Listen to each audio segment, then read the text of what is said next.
नमस्कार दोस्तों, आप लोग का हमारे चैनल में फिर से एक बार स्वागत है। दोस्तों, हम लोग जो आरआरबी एनटीपीसी 2024 की तैयारी हेतु प्रीवियस ईयर क्वेश्चन का लगातार एनालिसिस कर रहे हैं, उसी क्रम में आज आप लोगों के लिए 9/1/2021 का सेकेंड शिफ्ट का क्वेश्चन लेकर आया हूं। दोस्तों, जैसा कि आप लोग को पता है कि हर एक सेट में मैं जीके जीएस का एनालिसिस तो करता ही हूं, साथ में करंट का न्यू अपडेट भी देता हूं। इसलिए बेहतर तैयारी हेतु आप हमारे चैनल पर बने रहें तथा चैनल को लाइक एवं सब्सक्राइब कर दें। तो दोस्तों, देखते हैं आज के सेट का पहला क्वेश्चन। तो पहला क्वेश्चन है, अक्टूबर 2020 तक प्राप्त जानकारी के अनुसार इनमें से कौन सी कंपनी महारत्न श्रेणी में नहीं थी। तो दोस्तों, अक्टूबर 2020 तक में हिंदुस्तान एरोनॉटिक्स लिमिटेड यानी कि HAL, ये जो है महारत्न का दर्जा इसे नहीं दिया जा चुका था। तो दोस्तों, इसका न्यू अपडेट में देखते हैं कि अभी वर्तमान में भारत में 14 ऐसे कंपनियां हैं जिन्हें महारत्न का दर्जा दिया जा चुका है, और हाल फिलहाल में हाल को हिंदुस्तान एरोनॉटिक्स लिमिटेड को महारत्न का दर्जा दिया जा चुका है, जिसकी स्थापना दोस्तों 1940 में हुई थी। इसको याद रखिएगा, क्योंकि अभी हाल फिलहाल में इसको महारत्न का दर्जा मिला है, इसलिए हो सकता है पूछ ले कि इसकी स्थापना कब हुई थी। दोस्तों, सभी सेट में मैं एक्स्ट्रा फैक्ट बताता हूं, इसलिए एक सेट में ज़्यादा कुछ बताने में ज़्यादा वीडियो लंबी हो जाएगी, इसलिए मेरे सभी सेट को देखते चलें। इसके पिछला क्वेश्चन में भी महारत्न से जुड़ा सभी फैक्ट बता दिया था, लेकिन फिर से एक बार देख लेते हैं।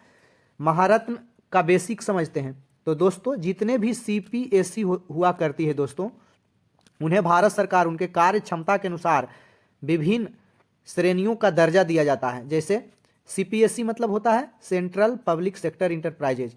इन सभी को नवरत्न का दर्जा देना प्रारंभ किया 1997 में भारत सरकार ने, जबकि नवरत्न श्रेणी की जो कंपनियां थी वो और विकास करने लगी। इसके बाद उन्हें 2010 में महारत्न का दर्जा देना प्रारंभ किया। अगर आपसे कोई पूछे कि भारत में कंपनियों को महारत्न का दर्जा देना कब से प्रारंभ किया गया, तो 2010 से। महारत्न का दर्जा किन कंपनियों को मिलता है समझिए। तो कंपनी शेयर बाजार में सूचीबद्ध हो, पिछला 3 वर्ष में कंपनी का औसत कारोबार 25,000 करोड़ रुपए हो। तीसरा फैक्ट, 3 वर्ष में कंपनी का निवल जो मूल औसतन हो 15,000 करोड़ रहा हो। और चौथा, पिछले 3 साल के दौरान औसत सालाना शुद्ध लाभ जो है उसका 5,000 करोड़ से ज़्यादा हो, तब उस कंपनी को महारत्न का दर्जा दिया जा सकता है। महारत्न कंपनी का दर्जा मिलने के फायदे क्या है दोस्तों? तो भारत से लेकर विदेशों में वैसी कंपनी कहीं भी निवेश कर सकती है या कहीं भी अधिग्रहण संबंधी अधिकार उसको प्राप्त है। तो पिछले सेट को भी देख लीजिएगा दोस्तों, सभी सेट में एक्स्ट्रा फैक्ट बताया हूं, और मेरे चैनल पे एनटीपीसी का प्ले लिस्ट भी बना हुआ है, इसमें जाके सभी वीडियो को देखें। अभी वर्तमान में याद रखिएगा 14 कंपनी महारत्न का दर्जा प्राप्त है, और हाल फिलहाल में हाल को ही मिला है। नेक्स्ट क्वेश्चन देखते हैं। केंद्र शासित प्रदेश दादरा और नगर हवेली से होकर प्रवाहित होने वाली प्रमुख नदियां कौन सी है? तो दोस्तों, दमन गंगा। दमन गंगा जो है पश्चिम भारत में बहने वाली नदी है, और पश्चिमी ढलानों पर आरंभ होती है और पश्चिम दिशा में बहकर अरब सागर में गिरती है। दोस्तों, अरब सागर में गिरने वाली 2 प्रमुख नदियां हैं। कौन कौन दोस्तों? तो एक ताप्ती है और एक नर्मदा है, जो कि बहुत फेमस पूछा जाता है। और इसी का दोस्तों प्राचीन नाम, दमन गंगा ताप्ती नदी का प्राचीन नाम है, इसी का याद रखिएगा। तो ये दोनों अरब सागर में, पश्चिम दिशा में बहने वाली भारत की दोनों अरब सागर में गिरने वाली नदी है, ताप्ती और नर्मदा। ताप्ती का पुराना नाम दमन गंगा है। दोस्तों, अगर दादर और नगर हवेली की बात करें, तो दादर और नगर हवेली एवं दमन और दीव अभी तो एक नाम है। इसकी स्थापना पहले के दादर और नगर हवेली तथा दमन दीव के विलय से हुई। अभी टोटल दोनों 2 था पहले, दादर और नगर हवेली, जिसकी राजधानी सिलवासा थी, और दमन और दीव का दीव था। दोनों को मिला के अभी एक कर दिया गया दोस्तों, दादर और नगर हवेली तथा दमन और दीव, जो कि अस्तित्व में 26 जनवरी 2020 से है दोस्तों, याद रखेंगे। नेक्स्ट क्वेश्चन देखते हैं। 1857 में अंग्रेजों ने मुगल वंश के अंतिम शासक डैश को सत्ता से बर्खास्त किया था। तो दोस्तों, बहादुर शाह जफर, जिसको कि द्वितीय भी बोलते हैं, जफर द्वितीय के नाम से भी प्रसिद्ध था, तो याद रखेंगे कि 1857 में अंग्रेजों ने मुगल वंश के अंतिम शासक बहादुर शाह जफर द्वितीय को इसलिए सत्ता से बर्खास्त किया था क्योंकि सिपाही विद्रोह में इन्होंने दिल्ली में रह के सेनाओं का नेतृत्व किया था दोस्तों। जहीरुद्दीन बाबर, ये दोस्तों मुगल वंश का संस्थापक माना जाता है, यही है। और 1507 में बाबर ने पादशाह की उपाधि धारण की थी। 1857 का विद्रोह यानी कि सिपाही विद्रोह का तात्कालिक कारण क्या था दोस्तों? तो चर्बी वाले कारतूस था, जिसको कि मंगल पांडे नामक सिपाही ने सबसे पहले विद्रोह करके और अपने से वो जो कमांडर, टुकड़ी का कमांडर होता है, उसके साथ ही ये मतलब गोली मार दिए थे। इस कारण से इनको पकड़ के और इनको फांसी दे दिया गया मंगल पांडे को। मंगल पांडे को फांसी देने के बाद सभी सेनाओं में जोश जुनून बढ़ा और सभी लोग इसका विरोध किए, जिसका कि पिछला सेट में मैं डिस्क्रिप्शन के साथ अच्छा से बता दिया हूँ। 1857 में प्रथम स्वतंत्रता संग्राम में बहादुर शाह जफर ने भारतीय सिपाहियों का नेतृत्व किया था और यह सिपाही विद्रोह मेरठ से प्रारंभ हुआ था दोस्तों। युद्ध के बाद अंग्रेजों ने इन्हें जो है बर्मा, जिसको कि म्यांमार भेज दिया। बर्मा पुराना नाम है, म्यांमार नया नाम है। 1857 के विद्रोह को वीर सावरकर ने प्रथम स्वतंत्रता संग्राम कहा था, जो कि बराबर एग्जाम में पूछता है। बाबर का बेटा हुमायूं था दोस्तों और हुमायूं का बेटा अकबर था, इसलिए याद रखिएगा इसको भी। नेक्स्ट क्वेश्चन देखते हैं। वीडियो ग्राफिक्स एरे, जिसको कि शॉर्ट में VGA बोलते हैं, रंगीन ग्राफिक्स प्रदर्शित करने की एक प्रणाली है। यह किसके द्वारा विकसित की गई थी? तो दोस्तों यह IBM के द्वारा विकसित की गई थी। IBM क्या है दोस्तों? तो IBM का फुल फॉर्म होता है इंटरनेशनल बिजनेस मशीन। हमारे पुराने व्यूअर दोस्त लोग को पता है कि मैं लिखता कम हूँ, क्योंकि मैं चाहता हूँ कि कम समय में ज़्यादा फैक्ट बता दूँ, और इसके लिए लिखता हूँ कम, क्योंकि लिखने से वीडियो लंबा हो जाएगा। तो IBM का फुल फॉर्म है इंटरनेशनल बिजनेस मशीन। और कलर जो है दोस्तों, कलर ग्राफिक्स अडेप्टर का निर्माण 1981 में इंटरनेशनल बिजनेस मशीन ने किया था। याद रखेंगे कि वीडियो स्टैंडर्ड के कुछ उदाहरण हैं, जैसे कलर ग्राफिक्स अडेप्टर, जिसकी स्थापना 1981 में IBM के द्वारा किया गया था। VGA भी क्या है दोस्तों? तो वीडियो स्टैंडर्ड ही है। कलर ग्राफिक्स अडेप्टर भी क्या है? तो वीडियो स्टैंडर्ड ही है। एक वीडियो ग्राफिक्स एरे, जिसको कि VGA बोलते हैं, एक सुपर वीडियो ग्राफिक्स एरे होता है। Super video graphics array computer के क्षेत्र में बहुत कम समझ में आता है दोस्तों, जो बेसिक नॉलेज लिए हुए हैं उनको समझ में आएगा। माइक्रोसॉफ्ट की अगर बात करें तो माइक्रोसॉफ्ट के संस्थापक बिल गेट्स और पॉल एलन थे, जबकि एप्पल के संस्थापक दोस्तों स्टीव जॉब्स थे, इसको याद रखिएगा। नेक्स्ट क्वेश्चन देखते हैं। डैश ने भारतीय और यूरोपीय शैलियों को एकीकृत करके मुंबई में ताजमहल पैलेस होटल का निर्माण कराया था। किसने भारतीय शैली और यूरोपीय शैली, पश्चिमी सभ्यता, दोनों को एकीकृत करके ताजमहल बनाया था? जमशेदजी टाटा के द्वारा बनाया गया था दोस्तों। जमशेदजी टाटा भारत के महान उद्योगपति थे। इनके सम्मान में भारत में जमशेदपुर है दोस्तों, जिसे टाटा नगर भी बोलते हैं, बनाया गया है। तथा विश्व प्रसिद्ध औद्योगिक घराना टाटा समूह के संस्थापक थे ये जमशेदजी टाटा। मुंबई की कोलाबा नामक जगह पे जो है दोस्तों ताजमहल पैलेस 5 सितारा होटल, 5 स्टार होटल है, बना है, जो कि गेटवे ऑफ इंडिया के पास ही है। ताजमहल पैलेस होटल का निर्माण जमशेदजी टाटा ने 1903 में किया था, इसको ध्यान में रखिएगा। और इसके मुख्य वास्तुकार सीताराम खंडेराव वैद एवं DN मिर्जा साहब थे। अभी याद रखेंगे कि टाटा समूह के वर्तमान अध्यक्ष नटराजन चंद्रशेखरन हैं, जबकि टाटा ट्रस्ट के अध्यक्ष नोएल टाटा हैं, इसको याद रखिएगा। नेक्स्ट क्वेश्चन देखते हैं। रतन टाटा का भी हाल फिलहाल में मृत्यु हुआ है दोस्तों।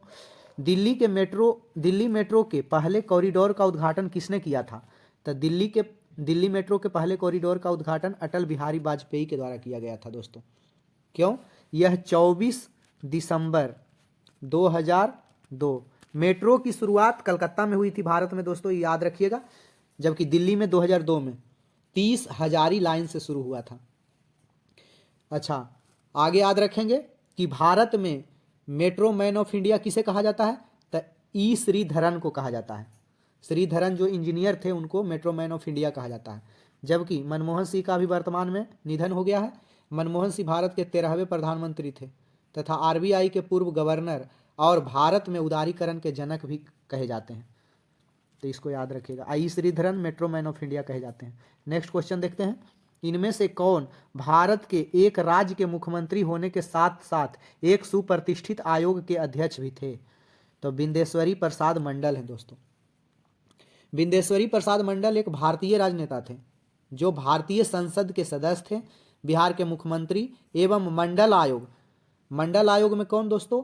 अन्य पिछड़ा वर्ग के अध्यक्ष रहे। तो यही बोलता है कि कौन इनमें से हैं जो भारत के एक राज्य के मुख्यमंत्री, तो कहाँ के मुख्यमंत्री? बिहार के मुख्यमंत्री होने के साथ साथ एक सुप्रतिष्ठित आयोग के अध्यक्ष भी थे। तो सुप्रतिष्ठित आयोग के अध्यक्ष मतलब अन्य पिछड़ा वर्ग के अध्यक्ष भी थे बिंदेश्वरी प्रसाद। बीपी मंडल का जन्म 1918 बनारस में हुआ था और बिहार के 7वें क्रम के ये मुख्यमंत्री थे, याद रखिएगा। नेक्स्ट क्वेश्चन देखते हैं। आर्थिक विकास का एक अच्छा संकेतक डैश में निरंतर वृद्धि है। अगर कोई भी देश का जीडीपी में निरंतर वृद्धि है तो आर्थिक विकास का एक अच्छा संकेतक माना जाता है। जीडीपी का फुल फॉर्म होता है दोस्तों ग्रॉस डोमेस्टिक प्रोडक्ट, याद रखेंगे, सकल घरेलू उत्पाद हिंदी में इसको बोलते हैं। जीडीपी किसी भी देश की अर्थव्यवस्था को मापने का एक पैमाना होता है जिससे अनुमान लगाया जाता है कि यह देश कितना गतिशील है या विकसित है। उसी से किसी भी देश का जीडीपी अच्छा होना उस देश के मजबूत अर्थव्यवस्था को दर्शाता है। और जीडीपी का 3 घटक होता है। जीडीपी यानी ग्रॉस डोमेस्टिक प्रोडक्ट 3 प्रकार से आता है दोस्तों, यानी कि भारत या किसी भी देश की संपत्ति 3 तरह से जमा होती है। प्राथमिक घटक के अंतर्गत जो है कृषि क्षेत्र या कृषि से जुड़े क्षेत्र आते हैं, जैसे प्राथमिक क्षेत्र में कृषि, मत्स्य, पशुपालन ये सब आते हैं। द्वितीयक क्षेत्र में दोस्तों इसके अंतर्गत उद्योग क्षेत्र से जुड़ी हुई चीजों से प्राप्त आय को माना जाता है, जैसे उद्योग और विनिर्माण ये सब क्षेत्र। तृतीयक क्षेत्र में सेवा क्षेत्र आता है दोस्तों। तो इस 3 तरह से जीडीपी आता है किसी भी देश में। नेक्स्ट क्वेश्चन देखते हैं। 2019 में प्रणब मुखर्जी को किस पुरस्कार से सम्मानित किया गया था? तो दोस्तों ये भारत रत्न इन्हें दिया गया था। और 2019 में दोस्तों इन्हें ही नहीं बल्कि 3 व्यक्तियों को, प्रणब मुखर्जी, भूपेन हजारिका और नानाजी देशमुख को वर्ष 2019 में भारत रत्न दिया गया। भारत रत्न की स्थापना कब हुई दोस्तों? तो जितने भी पद्म भूषण, पद्म विभूषण, पद्मश्री और भारत रत्न इन सबों की स्थापना दोस्तों 1954 में हुई थी। और जब स्थापना हुई थी उस समय पहला भारत रत्न सीवी रमन, सर्वपल्ली राधाकृष्णन और चक्रवर्ती राजगोपालचारी को सम्मानित किया गया था। अभी करेंट में अगर बात करें तो 2024 में 5 व्यक्तियों को भारत रत्न दिया जा चुका है, जिसमें कर्पूरी ठाकुर मरणोपरांत दिया गया, लाल कृष्ण आडवाणी जी को दिया गया, चौधरी चरण सिंह जी को दिया गया, पीवी नरसिम्हा राव जी को दिया गया और MS स्वामीनाथन को दिया गया दोस्तों, इन 5 व्यक्तियों को। यही दोस्तों देखिए लिखते तो बहुत ज़्यादा टाइम लगता और टाइम आपका बर्बाद होता है, इसलिए इसको सुनते रहिए, खाते पीते सोते भी सुन सकते हैं वीडियो दोस्तों। अच्छा, भारत रत्न से सम्मानित होने वाली पहली गायिका MS सुब्बुलक्ष्मी जी हैं, जबकि भारत रत्न से सम्मानित होने वाले पहले खिलाड़ी सचिन तेंदुलकर हैं, जिन्हें 2014 में भारत रत्न से सम्मानित किया गया है। नेक्स्ट क्वेश्चन देखते हैं। पुलवामा में आतंकी हमला कब हुआ था? तो पुलवामा में आतंकी हमला दोस्तों 2019 में हुआ था। 14 फरवरी 2019 के दोपहर में एक जैश, इसको लिख देते हैं, जैश ए मोहम्मद एक आतंकवादी संगठन है दोस्तों। इसी के द्वारा 14 फरवरी 2019 को इस घटना का अंजाम दिया गया और इसी कारण 14 फरवरी को जो है दोस्तों भारत में काला दिवस के रूप में मनाया जाता है। और इसमें CRPF के जवान थे दोस्तों, CRPF के 40 जवान शहीद हो गए थे दोस्तों। नेक्स्ट क्वेश्चन देखते हैं। एक वयस्क मानव शरीर में हड्डियों की संख्या कितनी होती है? तो एक वयस्क मानव शरीर में दोस्तों हड्डियों की संख्या 206 होती है, जबकि बच्चे का पूछे अगर एग्जाम में कि एक शिशु में हड्डियों की संख्या लगभग 300 होती है दोस्तों। अगर मानव शरीर की हड्डियों के बारे में पूछे तो कैल्शियम फॉस्फेट की बनी होती है, जिसको कि लिखते हैं CA3PO4 का होल ट्वाइस के रूप में व्यक्त करते हैं दोस्तों इसको। मानव शरीर में चेहरा में हड्डियों की संख्या दोस्तों, च से चेहरा, च से 14, याद रखिएगा। चेहरा में 14 हड्डी होता है। कपाल सिर में हड्डियों की संख्या दोस्तों 8 होती है। अब पूरा सिर की अगर बात करें, कपाल में तो 8 हड्डी होता है, लेकिन पूरा सिर मुंडी का अगर बात करें तो हड्डियों की कुल संख्या 29 होती है दोस्तों। पसली की संख्या 12 जोड़ी 24 होती है दोस्तों हड्डी की संख्या। और सबसे छोटी हड्डी की बात करें तो स्टेपस होती है, स्टेपीज या स्टेपस, जो कि दोस्तों कान में पाई जाती है। जबकि सबसे बड़ी हड्डी की बात करें तो फीमर होती है, जो जांघ में पाई जाती है। नेक्स्ट क्वेश्चन देखते हैं, भारत के संविधान के अनुसार संघ के रक्षा बलों का प्रमुख कौन होता है? तो भारतीय संविधान के अनुसार सभी सेनाओं के सर्वोच्च राष्ट्रपति होते हैं दोस्तों। भारतीय सशस्त्र सेनाओं का सर्वोच्च कमान भारत के राष्ट्रपति के पास होता है, वही कमांडर कहे जाते हैं। भारत का राष्ट्रपति देश का जो है प्रथम नागरिक होता है, और अनुच्छेद भारत का एक राष्ट्रपति होगा ऐसा बताता है। अनुच्छेद 52 बोलता है कि भारत का एक राष्ट्रपति होगा, जबकि 53 बोलता है कि संघ की समस्त कार्यपालिका शक्ति राष्ट्रपति में निहित होती है। इसको याद रखिएगा। करेंट की अगर बात करें दोस्तों, तभी भारत के वर्तमान राष्ट्रपति द्रौपदी मुर्मू हैं, जो 15वें क्रम के हैं। जबकि प्रधानमंत्री की बात करें तो नरेंद्र मोदी हैं, वो 15वें क्रम के हैं। जबकि थल सेनाध्यक्ष की बात करें तो उपेंद्र द्विवेदी साहब हैं, जो 30वें क्रम के हैं, उपेंद्र द्विवेदी। जबकि सीडीएस की अगर बात करें, चीफ ऑफ डिफेंस स्टाफ, तो ये अनिल चौहान जी हैं। अच्छा, एक यहीं पे याद रखिएगा, एग्जाम में हो सकता है पूछ ले कि भारत के पहले सीडीएस कौन थे? तो जनरल बिपिन रावत जी थे। रक्षा मंत्री की बात करें तो हमारे राजनाथ सिंह जी हैं। तो ये सभी फैक्ट को याद रखिएगा। लिखता हूं कम ताकि वीडियो ना ज़्यादा लंबी हो और आप लोग को शॉर्ट में सुन के टाइम भी कम लगे। नेक्स्ट क्वेश्चन देखते हैं, भारत की प्रथम महिला राष्ट्रपति कौन थी? तो दोस्तों भारत की प्रथम महिला राष्ट्रपति प्रतिभा पाटिल थी। अभी जस्ट राष्ट्रपति के बारे में चर्चा हो गया है दोस्तों। श्रीमती प्रतिभा पाटिल वर्ष 2007 से 12 तक 2007 से 2012 तक भारत के राष्ट्रपति पद पर रही, और ये 12वीं नंबर की भारत की राष्ट्रपति बनी थी दोस्तों। ये प्रतिभा पाटिल राष्ट्रपति बनने से पहले राजस्थान के राज्यपाल भी थी। याद रखिएगा, बहुत बार ऐसे एग्जाम में पूछ दिया जाता है कि फलना चीज होने से पहले वो कहाँ के राज्यपाल थे या मुख्यमंत्री थे। वर्तमान में राष्ट्रपति द्रौपदी मुर्मू हैं, भारत के 15वें राष्ट्रपति हैं, और ये राष्ट्रपति बनने से पहले ओडिशा की पूर्व राज्यपाल थी। अगर वर्तमान में 18वीं लोकसभा का गठन हुआ है दोस्तों, उसके अध्यक्ष ओम बिरला चुने गए हैं। इसको भी याद रखिएगा। और ये याद रखिएगा, सुचेता कृपलानी की अगर बात करें तो सुचेता कृपलानी भारत की प्रथम महिला मुख्यमंत्री उत्तर प्रदेश की रही थी। याद रखेंगे। राजकुमारी अमृता कौर की बात अगर करें तो अमृता कौर एम्स, जो भारत में सुनते हैं, एम्स के संस्थापक ही माने जाते हैं, यही कहे जाते हैं। गांधी जी की सचिव भी रह चुकी है अमृता कौर, और भारत के पहले स्वास्थ्य मंत्री भी रह चुके हैं ये। नेक्स्ट क्वेश्चन देखते हैं, भद्रा वन्य जीव अभ्यारण्य किस राज्य में है? अभ्यारण्य का क्वेश्चन बराबर पूछता है एग्जाम में दोस्तों, तो यह कर्नाटक में है। कुछ इंपॉर्टेंट अभ्यारण्य को रट के जाइएगा, जैसे बिहार में तैमूर वन्य जीव अभ्यारण्य है, गुजरात में आपका गिर नल सरोवर अभ्यारण्य है, उत्तर प्रदेश में चंद्रप्रभा अभ्यारण्य, दुधवा राष्ट्रीय उद्यान, ये सब है दोस्तों। कर्नाटक में और भी याद रखिएगा, बांदीपुर, भद्रा, सोमेश्वर, तुंगभद्रा अभ्यारण्य, ये सब है कर्नाटक में। तेलंगाना में दोस्तों पाखल वन्यजीव अभ्यारण्य है। असम में काजीरंगा जानते हैं, एक सिंह वाले गेंडा के लिए फेमस है। मध्य प्रदेश में कांधा, किसली, पंचमढ़ी, ये सभी है दोस्तों, तो ये सब याद रखिएगा। नेक्स्ट क्वेश्चन देखते हैं, भारत में श्वेत क्रांति मूलतः किस राज्य से शुरू हुई? बहुत सारे सेट कराते कराते दोस्तों सभी फैक्ट बता दूंगा। एक सेट में बहुत सारा चीज बताना संभव नहीं है दोस्तों, और बहुत ज़्यादा वीडियो लंबी हो जाएगी। भारत में श्वेत क्रांति मूलतः किस राज्य से शुरू हुई? तब भारत में श्वेत क्रांति मूलतः गुजरात से शुरू हुई दोस्तों। श्वेत क्रांति के जनक भारत में किन्हें कहा जाता है? तो वर्गीज कुरियन को कहा जाता है, वो याद रखिएगा। 1946 में, याद रखिएगा, 1946 में वर्गीज कुरियन ने डेयरी सहकारी खेड़ा जिला सहकारी दुग्ध उत्पादक संघ लिमिटेड की स्थापना की। याद रखेंगे, इसे अमूल डेयरी के नाम से जाना जाता है। फिर से बोलता हूं, 1946 में वर्गीज कुरियन ने डेयरी सहकारी खेड़ा जिला सहकारी दुग्ध उत्पादक संघ लिमिटेड की स्थापना की। यह सब पूछेगा नहीं, ऐसे ही बोल दिया हूं।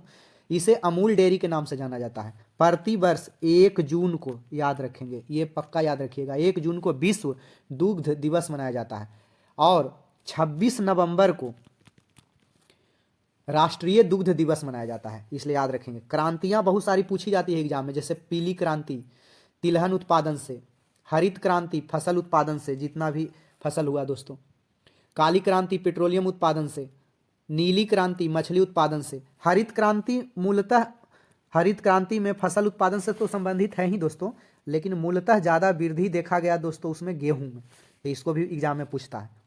नीली क्रांति मछली उत्पादन से। गोल्डर या फाइबर क्रांति पूछता है जूट उत्पादन से। ग्रे क्रांति याद रखिएगा उर्वरक उत्पादन से। लाल क्रांति पूछेगा तो मांस टमाटर से। गोल क्रांति पूछेगा तो आलू उत्पादन से। ये सब रट लीजिएगा दोस्तों, याद पूछता है एग्जाम में। नेक्स्ट क्वेश्चन देखते हैं, जीएसएलवी का पूर्ण रूप क्या है? तो जीएसएलवी का पूर्ण रूप जियो सिंक्रोनस सैटेलाइट लॉन्च व्हीकल होता है दोस्तों, जीएसएलवी का फुल फॉर्म। जीएसएलवी मतलब याद रखेंगे पृथ्वी के सतह से लगभग 36,000 किलोमीटर तक होता है इसका ऊंचाई, 36,000 किलोमीटर, जिसको कि भू स्थिर उपग्रह भी बोलते हैं दोस्तों। बहुत बार तो एग्जाम में ऐसे ही पूछ दिया है कि भू स्थिर उपग्रह की ऊंचाई पृथ्वी तल से कितना किलोमीटर होता है, तो 36,000 किलोमीटर। इसी में एक होता है दोस्तों पीएसएलवी, इसका फुल फॉर्म होता है पोलर सैटेलाइट लॉन्च व्हीकल। हो सकता है जीएसएलवी पूछा तो पीएसएलवी पूछ ले, तो पोलर सैटेलाइट लॉन्च व्हीकल। ये ध्रुवीय प्रदेश में जो सैटेलाइट छोड़े जाते हैं दोस्तों, ये पीएसएलवी से। एक इसी क्रम में याद रखिएगा एएसएलवी, इसको बोलते हैं दोस्तों augmented satellite launch vehicle. Next question देखते हैं, बेटी बचाओ बेटी पढ़ाओ अभियान के एक हिस्से के रूप में बालिकाओं के लिए विशेष रूप से लॉन्च किए गए बैंक खाते का नाम क्या है? बेटी बचाओ बेटी पढ़ाओ अभियान दोस्तों याद रखेंगे कि इसके तहत कह रहा है कि एक ऐसा और लॉन्च किया गया जिसके अंतर्गत बच्चियों के लिए बैंक खाते खोले गए, तो उसको सुकन्या समृद्धि योजना कहा जाता है दोस्तों। सुकन्या समृद्धि योजना भारत की एक छोटी बचत योजना है जिसका शुरुआत 22 जनवरी 2015 को किया गया, और ये बेटी बचाओ बेटी पढ़ाओ अभियान के तहत ही किया गया है। यही पूछ रहा है कि बेटी बचाओ बेटी पढ़ाओ अभियान के तहत कौन सा अभियान लॉन्च किया गया जिसके अंतर्गत लड़कियों के लिए बैंक खाते खुलवाए गए, तो सुकन्या समृद्धि योजना। इस योजना के अंतर्गत खाता खुलवाने के लिए बच्ची की आयु सीमा 10 वर्ष से कम होनी चाहिए, 10 साल से कम, तो याद रखेंगे। नेक्स्ट क्वेश्चन देखते हैं, सन 1944 में भारत के बड़े उद्योगपतियों ने एकजुट होकर स्वतंत्रता मिलने के बाद देश में नियोजित अर्थव्यवस्था की स्थापना के लिए एक संयुक्त प्रस्ताव का मसौदा तैयार किया था। उस मसौदे को किस नाम से जानते हैं? जब भारत स्वतंत्र हुआ तो कुछ उद्योगपतियों ने मिलके नियोजित अर्थव्यवस्था चलाने के लिए एक प्लान बनाया दोस्तों, उसको क्या बोलते हैं? तो द बॉम्बे प्लान, याद रखेंगे। 1944 में मुंबई के 8 उद्योगपति मिलके, बड़े बड़े 8 उद्योगपतियों ने 15 वर्षीय पूंजीवादी योजना पेश किया। उन्हें द बॉम्बे प्लान के नाम से जानते हैं। याद रखेंगे कि इसी तरह से एक जेपी जयप्रकाश नारायण द्वारा 1950 में सर्वोदय योजना लाया गया था। अच्छा, योजना से याद रखिएगा कि 15 मार्च 1950 में योजना आयोग की स्थापना किया गया दोस्तों, जिसके स्थान पे अभी वर्तमान में नीति आयोग चलता है। यानी योजना आयोग का नाम बदलकर नीति आयोग कर दिया गया, जिसके अध्यक्ष पीएम होते हैं, प्रधानमंत्री। यानी कि नीति आयोग के वर्तमान अध्यक्ष प्रधानमंत्री नरेंद्र मोदी जी हैं।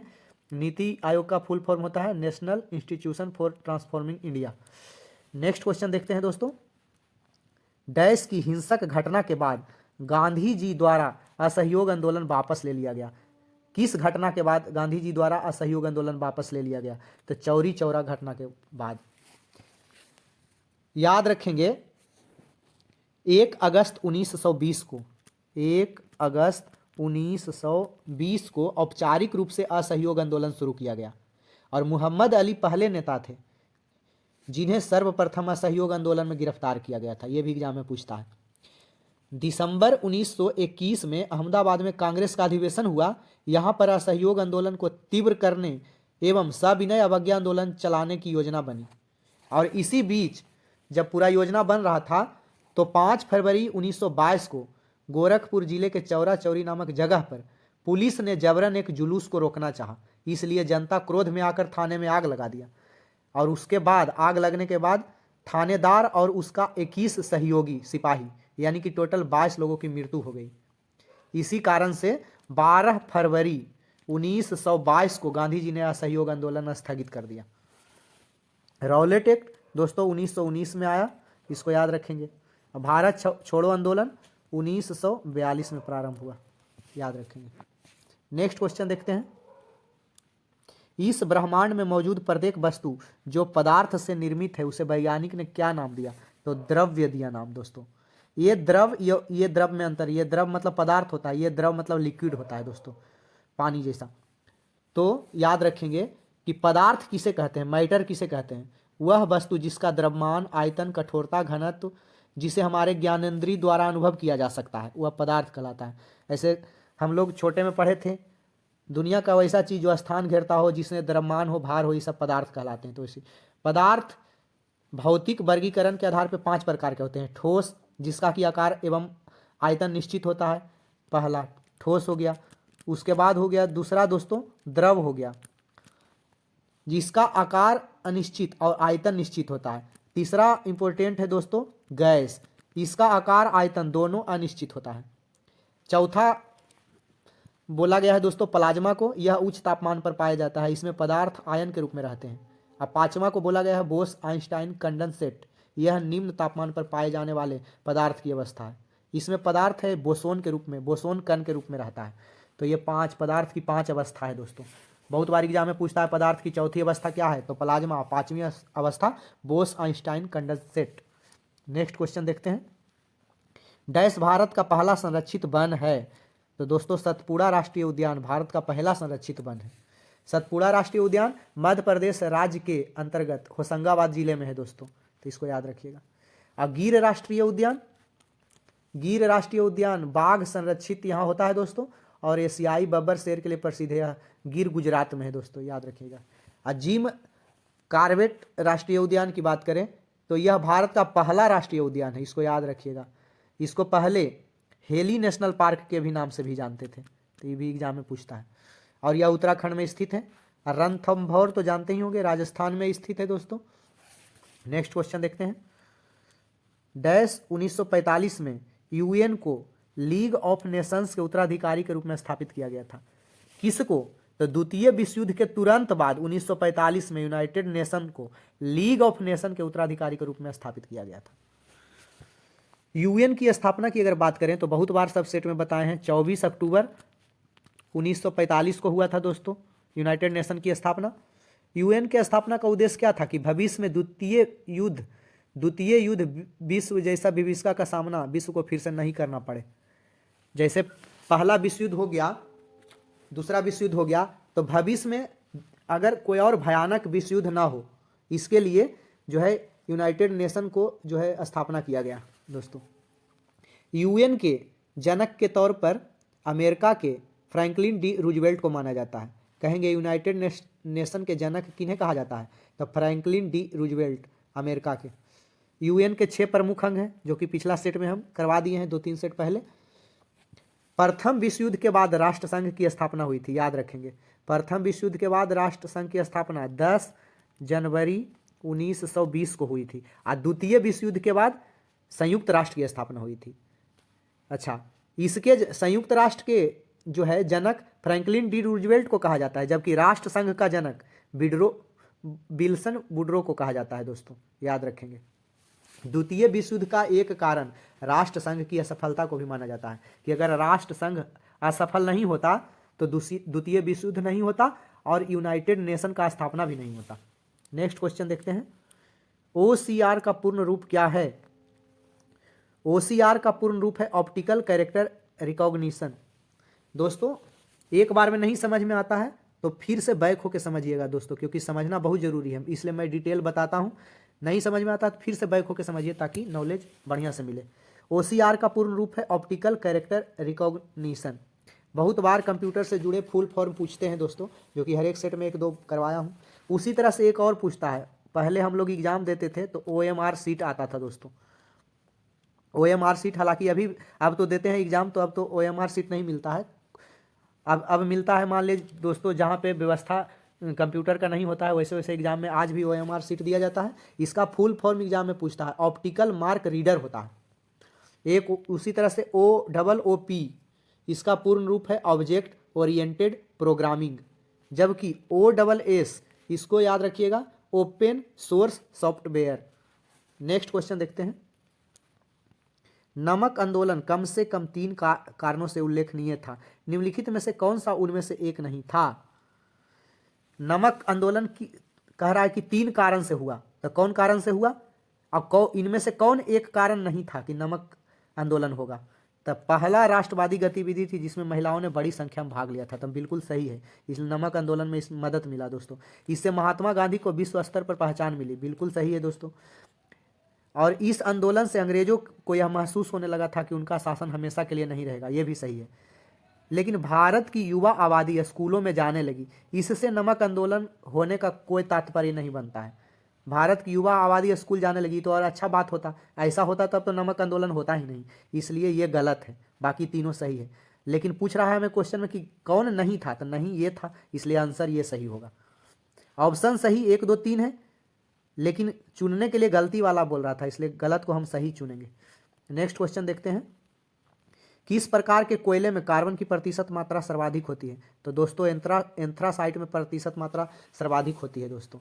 एंथ्रासाइट को अच्छा कोयला माना जाता है जिसमें कार्बन की मात्रा 85% से ज़्यादा होती है।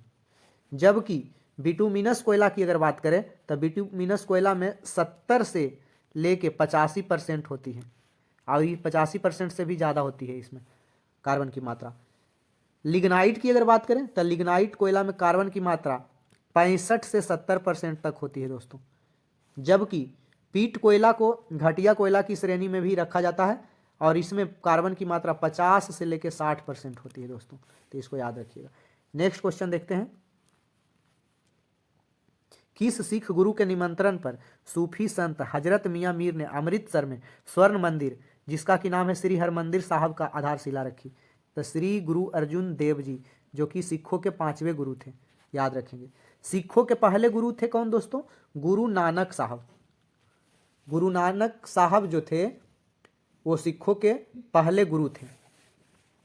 अच्छा, श्री गुरु अर्जुन देव के निमंत्रण पर सूफी संत हजरत मियाँ मीर ने अमृतसर में स्वर्ण मंदिर की आधारशिला रखी थी, और अमृतसर के हर मंदिर के प्रथम ईंट जो है मियाँ मीर ने इन्हीं के निमंत्रण पर रखा था। सिखों के 5वें गुरु अर्जुन देव के समय में प्रसिद्ध सिख जो ग्रंथ है गुरु ग्रंथ साहब, इनका संकलन किया गया।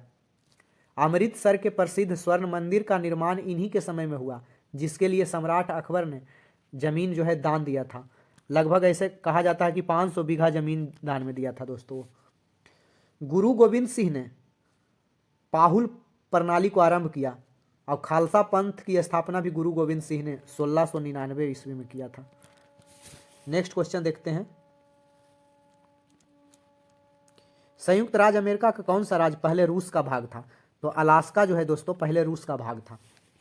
अलास्का को कहा जाता है कि अलास्का को अमेरिका ने खरीदा था। बेरिंग जल संधि अलास्का और रूस को अलग करती है, इसलिए इसको याद रखिएगा। बेरिंग जल संधि अलास्का और रूस को अलग करती है। अलास्का में स्थित पर्वत को अलास्का रेंज कहते हैं। अलास्का रेंज में स्थित पर्वत चोटी माउंट मैकिनले उत्तरी अमेरिका महाद्वीप की सबसे ऊंची चोटी है। जैसे एशिया की सबसे ऊंची चोटी माउंट एवरेस्ट है, तो उत्तरी अमेरिका की सबसे ऊंची चोटी जो है माउंट मैकिनले है, जो अलास्का रेंज में ही अवस्थित है, याद रखेंगे। और पनामा नहर के बारे में उत्तरी अमेरिका को दक्षिणी अमेरिका से अलग करती है। नेक्स्ट क्वेश्चन देखते हैं। विशाल गिलहरी किस राज्य की राजकीय पशु है? बहुत बार एग्जाम में पूछा जाता है राजकीय चिन्ह, राजकीय पशु, राजकीय पक्षी, ये सब दोस्तों, तो याद रखेंगे। विशाल जो है गिलहरी महाराष्ट्र की राजकीय पशु है। और याद रखिएगा हरियाणा का इसमें पूछा है, हरियाणा का राजकीय पशु क्या है दोस्तों? नीलगाय है। जबकि गोवा का याद रखेंगे गौर, और बिहार का भी गौर है। गौर होता है बैल दोस्तों, जिसको कि भारतीय बाइसन कहते हैं। गोवा और बिहार दोनों का राजकीय पशु भारतीय बाइसन है, जिसे बैल कहा जाता है दोस्तों। अच्छा, हिमाचल प्रदेश का हिम तेंदुआ है वहाँ का राजकीय पशु। आंध्र प्रदेश का काला हिरन, क्योंकि बिश्नोई समाज के लिए बहुत वो इम्पोर्टेंट है दोस्तों। अभी सलमान खान वाला मैटर बराबर सुनते रहते हैं तो याद रखेंगे। आंध्र प्रदेश का है राजकीय पशु काला हिरन। एक सिंग वाला गैंडा असम का है राजकीय पशु। झारखंड का हाथी है। मणिपुर का संगाई है। यूपी का बारहसिंघा है, याद रखिएगा। नेक्स्ट क्वेश्चन देखते हैं। अक्टूबर 2020 तक प्राप्त जानकारी के अनुसार संयुक्त राष्ट्र के महासचिव कौन है वर्तमान में? तो एंटोनियो गुटेरस। संयुक्त राष्ट्र के वर्तमान महासचिव एंटोनियो गुटेरस जो है वो पुर्तगाल देश के हैं। एंटोनियो गुटेरस को 1 जनवरी 2022 से, याद रखिएगा, 2022 से 31 दिसंबर 2026 तक का जो है दूसरा कार्यकाल हेतु 9वां संयुक्त राष्ट्र महासचिव के रूप में नियुक्त किया गया है। 9वें क्रम के हैं ये, 9वें क्रम के। 2026 तक, याद रखिएगा, लास्ट तक है। संयुक्त राष्ट्र के प्रथम महासचिव कौन थे दोस्तों? ट्रिगवेली थे, याद रखेंगे। उनको 1946 में नियुक्त किया गया था। अक्टूबर 2020 तक उपलब्ध जानकारी के अनुसार दोस्तों ये अभी वर्तमान में पद पे बने हुए हैं और आगे भी बने रहेंगे, क्योंकि शुरू में ही मैं बता दिया कि 2022 से लेकर 2026 तक ये पद पे बने रहेंगे। नेक्स्ट क्वेश्चन देखते हैं। अक्टूबर 2020 तक उपलब्ध जानकारी के अनुसार कौन सा खिलाड़ी मेंस टेनिस एटीपी की वर्तमान रैंकिंग में विश्व में प्रथम स्थान पर है? तो दोस्तों अक्टूबर 2020 तक के जानकारी के अनुसार नोवाक जोकोविच जो थे वो विश्व में 1 नंबर पर थे बने हुए। लेकिन जो जून 2024 में जारी मेंस टेनिस एटीपी रैंकिंग हुआ उसमें जैनिक सिनर विश्व पर नंबर 1 बने हुए हैं। जैनिक सिनर, इनका नाम भी आप सुने होंगे, पढ़े होंगे। तो जैनिक सिनर क्यों सुने होंगे? क्योंकि 2024 का ऑस्ट्रेलियन ओपन इन्हीं के द्वारा जीता गया है, इसको याद रखिएगा। फ्रेंच ओपन कार्लोस अलकराज के द्वारा जीता गया। विंबलडन ओपन कार्लोस अलकराज के द्वारा जीता गया। और यूएस ओपन नोवाक जोकोविच के द्वारा जीता गया। और इसी तरह से नोवाक जोकोविच 24 ग्रैंड स्लैम जीत चुके हैं, याद रखेंगे। चारों का ग्रैंड स्लैम का 2024 का पुरुष एकल का विजेता भी हम बता दिए दोस्तों, तो याद रखेंगे। नेक्स्ट क्वेश्चन देखते हैं। अंतरिक्ष में जाने वाली भारतीय मूल की पहली महिला कौन थी? तो अंतरिक्ष में जाने वाली भारतीय मूल की पहली महिला कल्पना चावला थी। कल्पना चावला भारतीय मूल की पहली महिला हैं जो अंतरिक्ष में गए हैं। और 16 जनवरी 2003 को दोस्तों वह दुर्भाग्यपूर्ण दिन रहा जब कल्पना चावला ने अंतरिक्ष के लिए दूसरी उड़ान भरी। और 1 फरवरी 2003 में कोलंबिया शटल जिसके द्वारा वो अंतरिक्ष में गई थी, उसका नाम था कोलंबिया शटल, उसमें आग लगने के कारण कल्पना चावला की मृत्यु हो गई दोस्तों, याद रखेंगे। ये ऑप्शन चौथा। सुनीता विलियम्स पहली बार 2006 में अंतरिक्ष में गई थी, ये भी अंतरिक्ष में गई है। एक साना पांडे अंतरिक्ष में जाने वाली भारतीय मूल की तीसरी महिला थी। और भारतीय मूल की अमेरिकन नागरिक एक है, अभी हाल फिलहाल में उनका नाम सुने होंगे, सिरिसा बांदला, जो 2021 में अंतरिक्ष में गई थी, तो याद रखेंगे ये सब चीज। नेक्स्ट क्वेश्चन देखते हैं।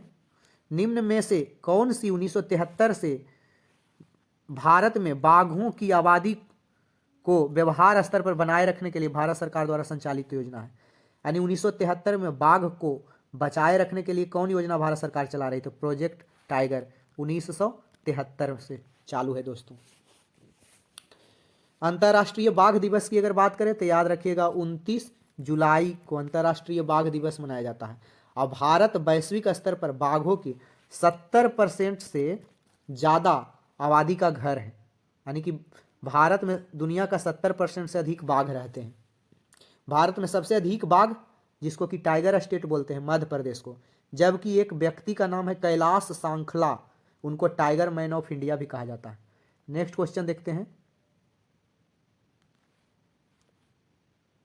The God of small things उपन्यास किसने लिखा? तो दोस्तों the God of small things उपन्यास अरुंधति राय ने लिखा।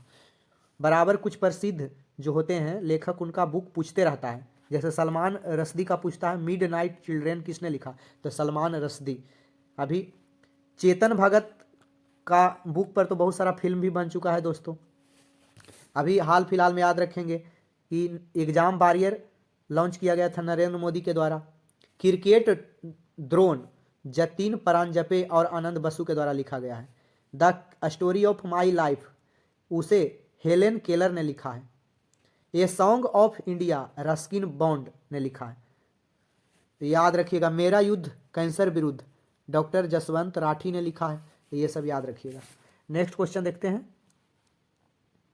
निम्नलिखित में से किसने स्वदेशी आंदोलन के माध्यम से औपनिवेशिक शासन के लिए एक उदारवादी, क्रमिक और प्रेरक दृष्टिकोण की वकालत की? यानी कि इनमें से कौन है जो स्वदेशी आंदोलन के माध्यम से अंग्रेजों के विरुद्ध काम किए?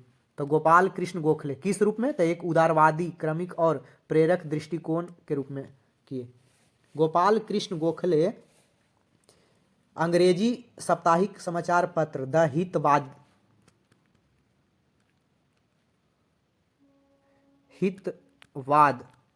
के शुरुआत किए थे दोस्तों। याद रखेंगे कि गोपाल कृष्ण गोखले को महात्मा गांधी ने अपना राजनीतिक गुरु माना था और गोपाल कृष्ण गोखले ने एमजी राणा डे को अपना राजनीतिक गुरु माने थे।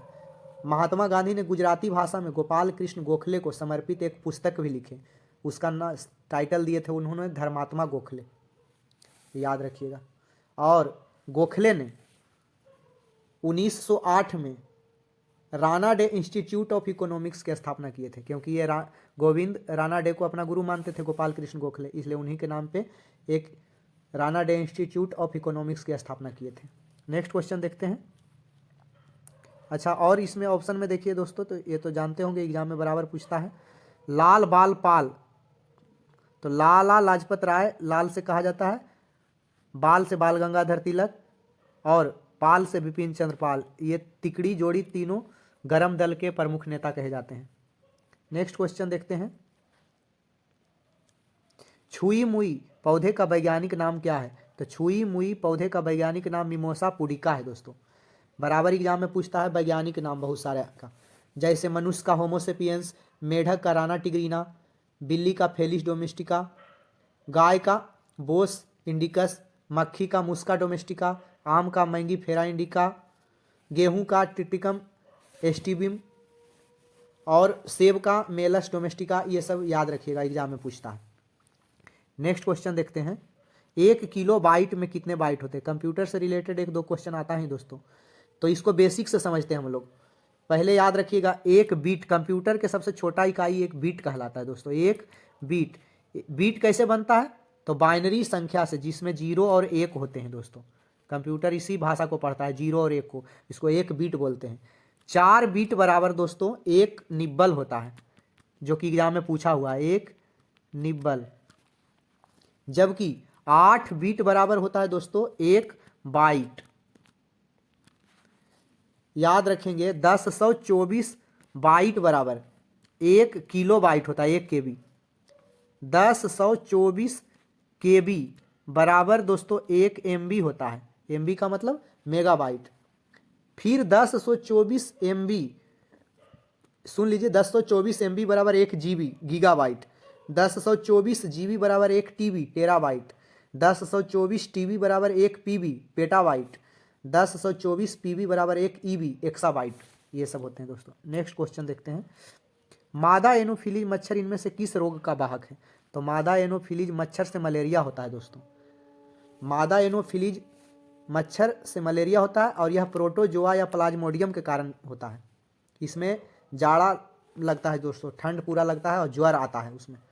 इसके लिए दवाई क्लोरोक्वीन दवा का प्रयोग किया जाता है, जो कि अभी हाल फिलहाल में कोरोना में याद रखें हाइड्रोक्सी क्लोरोक्वीन दिया जाता था। तो ये मलेरिया रोग मादा एनाफिलीज मच्छर से फैलता है। घरेलू मक्खी से क्या फैलता है? हैजा, अतिसार, टाइफाइड, तपेदिक, ये सब फैलता है। मच्छर से और मलेरिया होता है फाइलेरिया, डेंगू ज्वर, पीत ज्वर, ये सब होता है दोस्तों। एक बालू मक्खी से पूछता है एग्जाम में, सैंड फ्लाई। सैंड फ्लाई से कालाजार फैलता है, बराबर एग्जाम में पूछता है। खटमल दोस्तों, खटिया वगैरह में होता है खटमल, उससे टाइफाइड्स, रिलैप्सिंग ज्वर वगैरह ये सब भी फैलता है उसके काटने से। नेक्स्ट क्वेश्चन देखते हैं। निम्नलिखित में से कौन सा स्मारक तमिलनाडु में नहीं है? तो दोस्तों बेकल किला तमिलनाडु में नहीं है। बेकल किला मालाबार तट पे केरल राज्य में है, केरल में है, याद रखेंगे। बाकी तीनों जो है दोस्तों तमिलनाडु में है। बल्लुवर कोट्टम की अगर बात करें तो बल्लुवर कोट्टम जो है कवि जो संत तिल्लू बल्लूवर थे उनको समर्पित एक स्मारक है। जबकि मीनाक्षी अमन मंदिर की बात करें तो तमिलनाडु में सबसे लोकप्रिय स्मारक मीनाक्षी टेम्पल है, जो कि बराबर एग्जाम में पूछता है कि मीनाक्षी मंदिर कहाँ, तो मदुरई में है दोस्तों। और पद्मनाभपुरम पैलेस कहाँ है, तो कन्याकुमारी जिले में है तमिलनाडु के, तो ये सब याद रखिएगा। और भी तमिलनाडु में प्रसिद्ध बृहदेश्वर मंदिर है, गुफा मंदिर है, मीनाक्षी मंदिर है, सेंट जॉर्ज किला है, रॉक किला है, ये सब याद रखिएगा। नेक्स्ट क्वेश्चन देखते हैं। बीमा राशि या बीमांकित दर के प्रतिशत के रूप में प्रधानमंत्री फसल बीमा योजना के तहत वार्षिक वाणिज्यिक या बागवानी फसलों के लिए देय प्रीमियम कितना है, तो दोस्तों 5%। शॉर्ट में समझ लीजिए कि प्रधानमंत्री फसल बीमा जो है ना, उसके तहत कितना फीसदी प्रीमियम है, तो 5% है दोस्तों। याद रखेंगे कि प्रधानमंत्री फसल बीमा को 13 फरवरी 2016 में लॉन्च किया गया था। और किसान द्वारा सभी खरीफ फसल के लिए केवल 2% और सभी रबी फसल के लिए 1.5% का एक समान प्रीमियम का भुगतान किया जाता है। वार्षिक वाणिज्यिक और बागवानी फसल के मामले में 5% है। ये यहाँ पे क्वेश्चन में दिया है कि वाणिज्यिक और बागवानी फसल रहेगा तो 5% प्रीमियम दे है, लेकिन फिर से सुन लीजिए, खरीफ फसल के लिए 2% और रबी फसल के लिए 1.5%, याद रखिएगा। अभी भारत सरकार ने फसल बीमा ऐप भी लॉन्च किया है। नेक्स्ट क्वेश्चन देखते हैं। कौन सा देश ओपेक का सदस्य नहीं है, तो दोस्तों केन्या जो है ओपेक का सदस्य नहीं है। ओपेक का फुल फॉर्म क्या होता है दोस्तों, तो पिछला सेट में भी बता चुके हैं, organisation of the petroleum exporting country. वर्तमान में ओपेक और ओपेक प्लस ऐसा करके संगठन भी बहुत सारा बना है, लेकिन मेनली रूप से विकिपीडिया के अनुसार इसके ओपेक के 12 देशों का संगठन है दोस्तों, जिसको याद रखिएगा। 12 सदस्य देश कौन कौन है, Saudi Arab, Algeria, Iran, Iraq, Kuwait, Libya, Venezuela, Gabon, Equator Guinea, संयुक्त अरब अमीरात, नाइजीरिया और कांगो, ये 12 सदस्य हैं दोस्तों, तो याद रखिएगा कि तो आज का सेट यहीं पे समाप्त रखते हैं। फिर से मिलते हैं एक नए सेट के साथ, तब तक के लिए आप लोग का धन्यवाद।